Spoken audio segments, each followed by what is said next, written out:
Welcome to the World History 1 lecture series. At the end of each slide there will be a 10-second delay. Use this time to pause the presentation and complete your notes. When you are done, push play and you will move forward. This lecture will begin in 5 seconds.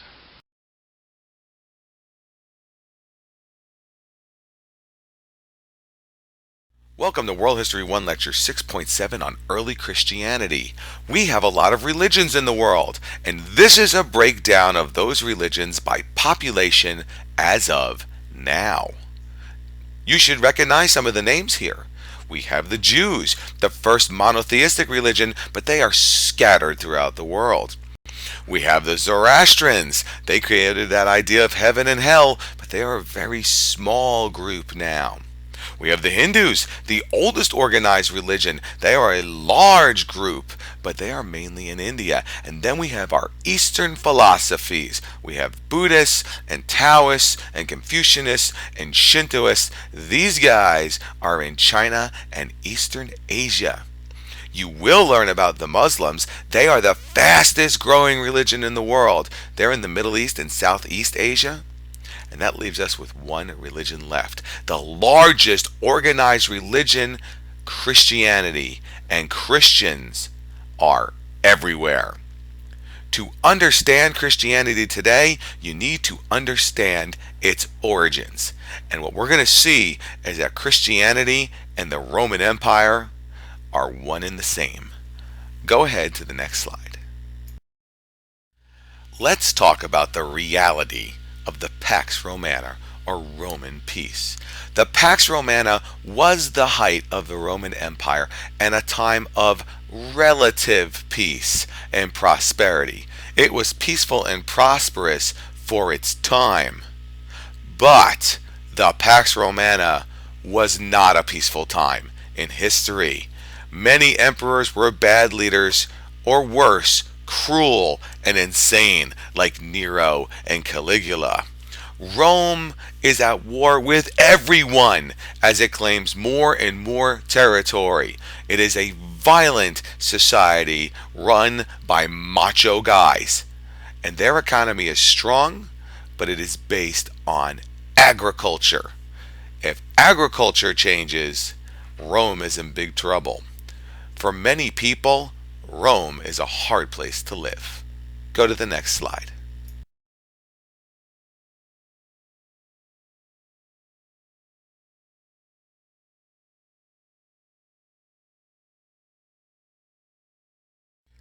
So during this time of relative peace and prosperity, Jesus of Nazareth is born around 2 to 4 CE and he dies around 30 CE. Jesus lived in the Middle East during a time of Roman expansion. So here's the city of Rome, which is the center of the Roman Empire, and here is where Jesus is born and where he dies, which is about as far away from the center of the Roman Empire as you can get. The Romans have expanded into the land where Jesus lives. They are occupying that territory. Jesus is the founder of Christianity.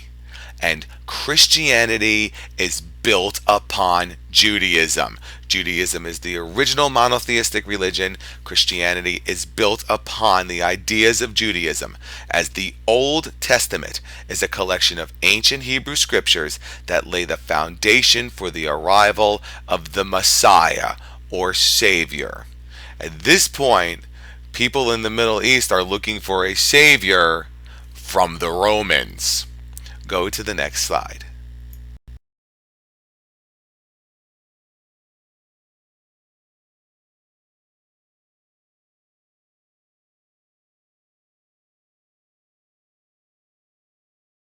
Christianity may be built upon Judaism, but Christianity is much different than the religion of the Hebrews. Christianity is a monotheistic religion just like Judaism. But unlike Judaism, Jesus is traditionally recognized as the Son of God and the incarnation of God. He is the Messiah or the Savior. Now, Christians believe in life after death, heaven and hell. They take this from another religion, Zoroastrianism. But again, the New Testament or Bible tells of the coming of Jesus, the teachings and life of Jesus, anticipated end time events, and the return of God to earth. So Christianity moves well beyond Judaism and Zoroastrianism. Finally, Christian doctrine, or canon law, is set by the Council of the Apostles. That's the early church to 500 CE, and thereafter expanded and differed throughout multiple denominations. There is a doctrine in Christianity. There is a law that all Christians must follow in their beliefs. Go to the next slide.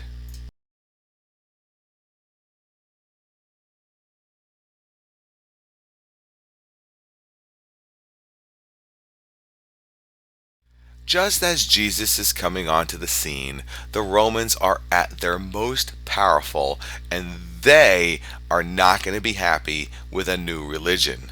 In fact, the Roman Empire becomes very traditional after Augustus Caesar becomes the first emperor. Remember, the macho guys are in charge, and the macho guys are going to want Romans to do certain things. Roman citizens must pray to mythological Roman gods, and anyone who does not follow the rules, religious or otherwise, is persecuted. Persecuted means you are going to be prosecuted by the authorities, and eventually you're going to be punished severely. For example, Jesus is crucified for failing to abide by Roman law in 30 CE, and the Jews are forcibly scattered throughout the world after a failed rebellion in 79 CE. The Romans will not tolerate dissent. They will not tolerate other religions. Go to the next slide.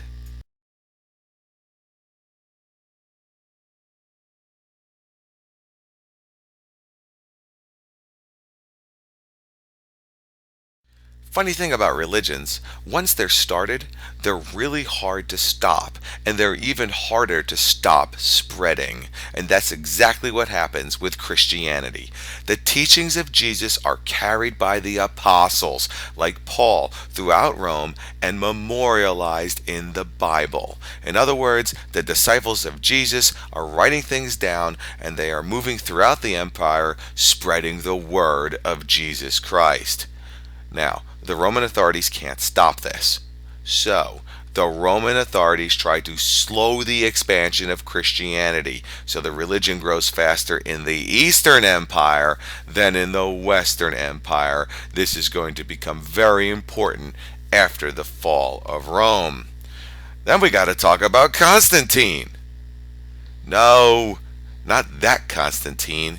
You see, Christianity is finally adopted and legalized by Emperor Constantine in 313 CE, and thereafter made the religion of the empire by Theodosius I in 380 CE. No more are Romans being told to pray to mythological gods and goddesses. Now Romans must pray to Jesus and Christianity.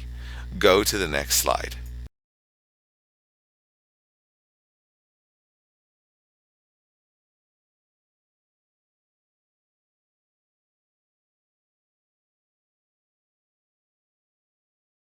Nothing lasts forever, and that's going to include the Pax Romana.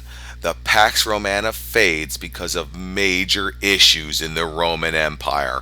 One problem is the lack of moral authority by Roman leaders. Many leaders were acting immoral. It's really hard to tell people what to do when you yourself are not doing the right thing. Because of this, the church becomes the source of moral authority in the empire, and the worshiping of Roman gods is outlawed in 391 CE. No longer are emperors the source of moral authority. Now Christianity and the church is a source of moral authority. Many Romans gradually give their loyalty to the church rather than to Rome. Emperor Gratian in 376 CE finally refuses to become the Pope, which is Christianity's religious leader, and from then on, the Pope will be the Bishop of Rome, a holy man. So, from 376 CE all the way to Pope Francis, the Pope has been the head of the Roman Catholic Church.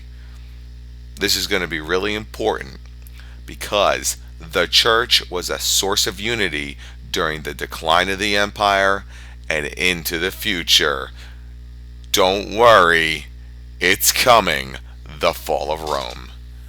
Thank you for watching this lecture, and I look forward to seeing you in class.